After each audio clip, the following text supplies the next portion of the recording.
So you seem to have a very competitive background or just DNA. What's your background? Did you grow up racing or anything like that? Nope. Or My dad's a commercial landscaper, owns a business, a very successful business. My grandfather was a business owner. He owned some Firestone franchises, so the entrepreneurship is in me.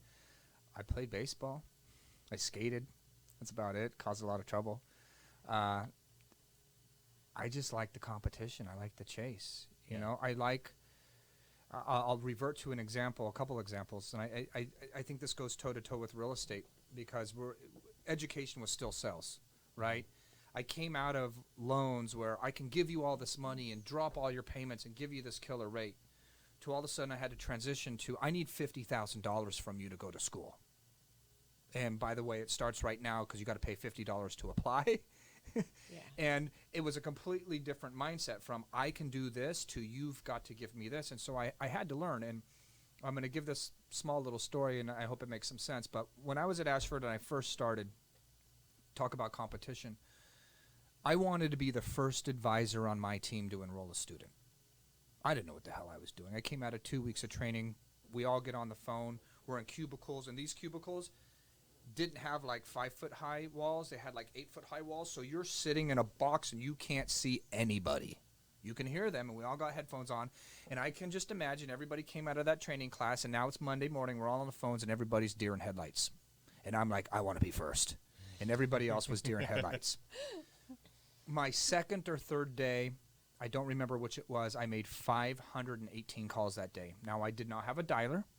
I had a phone. I had a piece of paper because we were given all the overflow leads that the other advisors couldn't convert, and I had a ruler, and I was going line by one, crossing out names, dialing with my finger, 10 keys, 1818, whatever the number was, dial. Hang up, do it again. 518.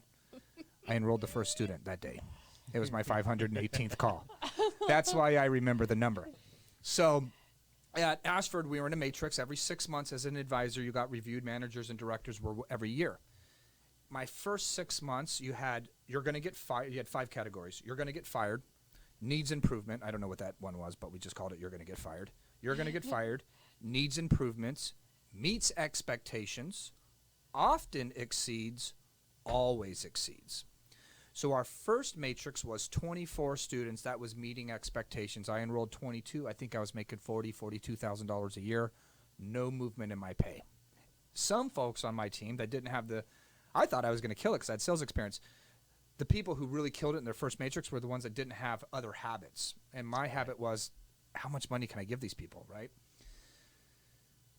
Some of those folks enrolled 65 students, and they were exceeding expectations. They hit the exceeding, and they were making $65,000 a year. After their first 6 months, they got a $25,000 raise, $2,000 a month. I didn't get nothing. My second 6 months, the matrix changed, and every matrix after that was the same as the second, and it was 64 students meets expectations.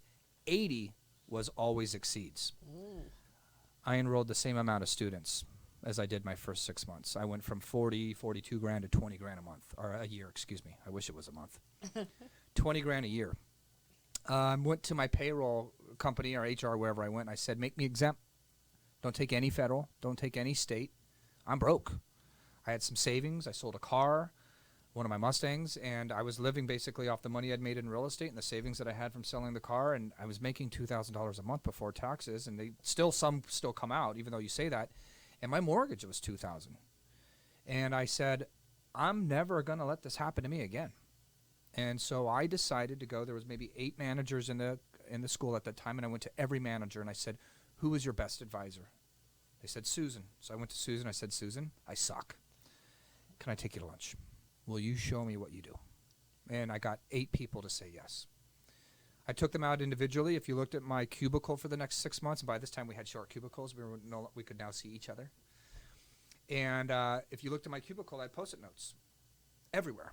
And one of the things I was taught, for instance, was know the degree programs. When somebody says I have a bunch of random degree credits, know that social sciences has 50 electives, your chance of all those, because we took 99 credits on transfer. There's 120 to graduate on a bachelor's. So we took 99. We took a lot of credits. Well, social sciences with 50 electives, if you had haircutting and sewing and weightlifting, like random, community college classes. That was the best degree. Well, I didn't know that. I'd have to come onto the website and keep you on the phone and be looking around. So it was memorize the school programs. There were just certain things. And at the end of that 3 months, I enrolled 65 students, 67 students, and I went from $20 to $65,000, $67,000, and now I knew what I was doing.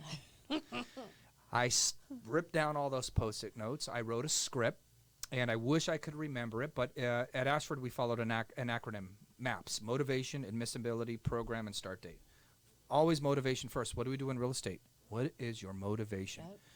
Roosevelt and John Maxwell said, people don't care how much you know until they know how much you care. Yeah. Doesn't matter what you've done.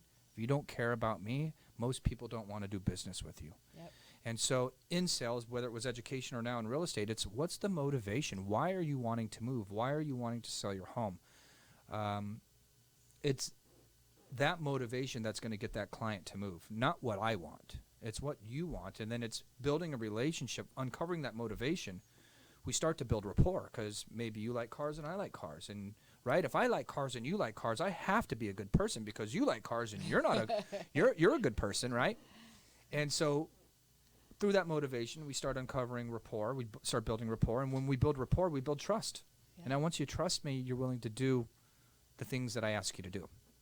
And so at the end of that third matrix, I wrote a script, and everybody on the floor knew that once I got to the apple tree scenario, because I went motivation, and then it was my apple tree. And if I got to the apple tree, you were filling out an app. So here I sucked. Now I'm in matrix 3. It's the end of 2009. We're in October.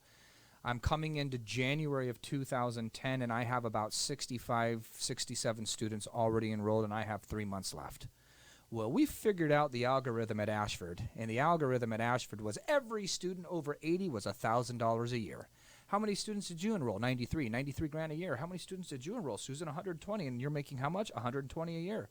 We realized every student over 80 was $1,000 a year. I've got 65, 67. I got 3 months left on my matrix. I'm going to kill it. I went to my manager the first week of January, and I said, what's the university record for the most enrollments in a week?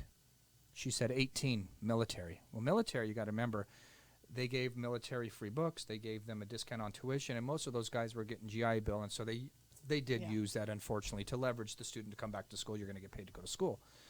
So it was a little bit of an easier enrollment, right? That week I enrolled 20 students. I came in Friday with 13. Everybody said, what are you going to do? Are you going to stop? And I said, nope. And Friday I enrolled 7. I wanted that record. I went on in January of 2010. In 1 month, I enrolled 79 students. Remember, it was 80 in 6 months. I already had 65, 67 in, plus the 79 I just did. They knew they were going to pay me big time. They promoted me. They said, all right, you're going to be a manager. I came to my team with the manager, and I basically said, here's the script.